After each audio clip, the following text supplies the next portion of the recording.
La diabetes mellitus es un grupo de trastornos metabólicos que tienen en común la hiperglucemia.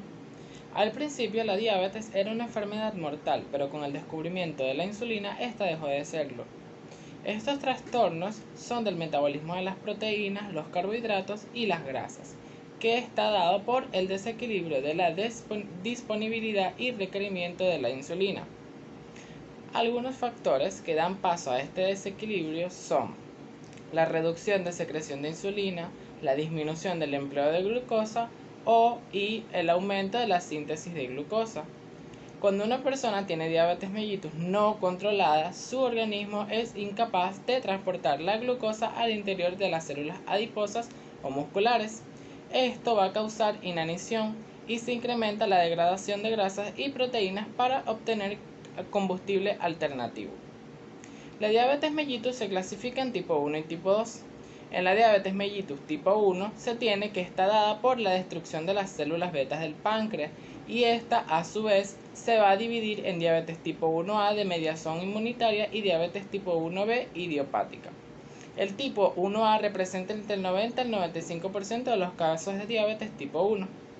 Como ya se mencionó, este tipo de diabetes se da por destrucción de mediación inmunitaria de las células beta y esta destrucción puede ser lenta o rápida, lo que es variable en cada individuo. La variante en destrucción rápida, aunque se puede dar en cualquier edad, se ha visto en la mayoría de casos en niños. En cambio, la destrucción lenta se da en adultos y se denomina diabetes autoinmunitaria latente del adulto, con sus siglas DALA. En la diabetes tipo 1 se carece completamente de insulina. Se caracteriza por el aumento de glucemia y la degradación de las grasas y proteínas corporales. La falta de insulina implica tener particular desarrollo de la cetoacidosis. Además, una de las acciones de la insulina es inhibir la lipólisis, que es la degradación de las grasas, y la liberación de ácidos grasos libres a partir de adipocitos. Cuando hay ausencia de insulina se desarrolla cetosis. ¿Por qué? Porque los ácidos grasos se liberan de los adipocitos y se convierten en cetonas en el hígado. Se piensa que la diabetes tipo 1A es un trastorno inmunitario que se deriva de una predisposición genética, es decir, de genes diabetogénicos, de un suceso desencadenante ambiental como una infección y una reacción de hipersensibilidad mediada por linfocitos T contra algún antígeno de la célula beta. La susceptibilidad a la diabetes tipo 1A implica genes múltiples. ¿Cómo es esto? Pues el gen de mayor susceptibilidad para la diabetes tipo 1A se ubica en la región de los antígenos leucocitarios humanos del cromosoma 67. Gran parte de la evidencia se concentra en los genes hereditarios del complejo mayor de histocompatibilidad en el cromosoma 6 que codifican los antígenos leucocitarios humanos. Si bien el riesgo de desarrollar diabetes 1 es 10 veces mayor en parientes de individuos con el trastorno, el riesgo general es bajo. Alrededor del 3 al 4% de los niños desarrolla diabetes tipo 1 cuando un progenitor padece la enfermedad. Los anticuerpos de la diabetes se han utilizado para prevenir el riesgo de diabetes tipo 1 y para clasificar a las personas con diabetes mellitus, que cuentan con un proceso destructivo de mediación inmunitaria de las células betas. Cuando hablamos de sus manifestaciones clínicas, en la diabetes tipo 1 los síntomas se desarrollan súbitamente, esto es importante saberlo.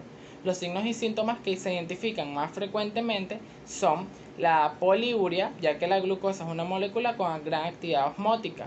Cuando las concentraciones de glucosa en la sangre se eleva en grado suficiente, la cantidad de azúcar que se filtra a través del glomérulo renal excede la que puede reabsorberse en los túbulos renales. Esto trae consigo la glucosuria, que se acompaña por grandes pérdidas de agua en la orina.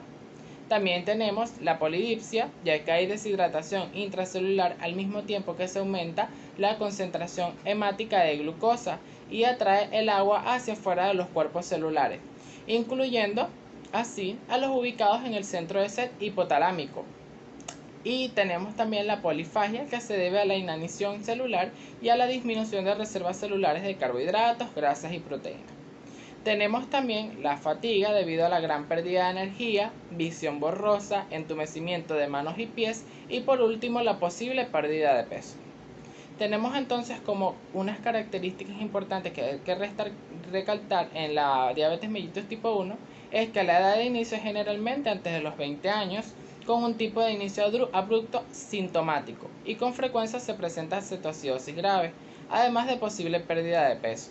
También está que las masas de células beta tienen gran reducción, al igual que la insulina circulante.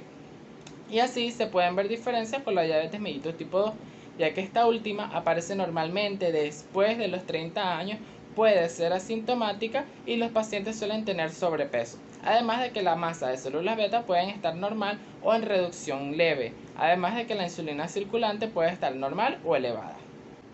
En cuanto al diagnóstico, el diagnóstico de la diabetes mellitus se da por realización de pruebas de cuantificación en las concentraciones de la glucosa en sangre. Las cuantificaciones de la glucosa en sangre se utilizan tanto para el diagnóstico como para el control de la diabetes mellitus. Las pruebas diagnósticas incluyen la GPP, la cuantificación aleatoria de glucosa en el plasma y la prueba de tolerancia a la glucosa. A esta lista en 2009 se agregó la hemoglobina glucosilada o A1C, antes denominada HbA1c. Antes la A1C se había utilizado como medida para el control de la glucemia con el tiempo. Las pruebas de glucemia mediante laboratorio y con tubo capilar o punción digital se utilizan para el control de las personas con diagnóstico de diabetes. Como podemos ver en pantalla, la tabla enlista los valores de A1C en relación con las concentraciones promedio de glucosa en el plasma. Los pacientes con diabetes deben tener conocimiento de sus valores de A1C y la correlación y las asociaciones de estos con el control glucémico a largo plazo.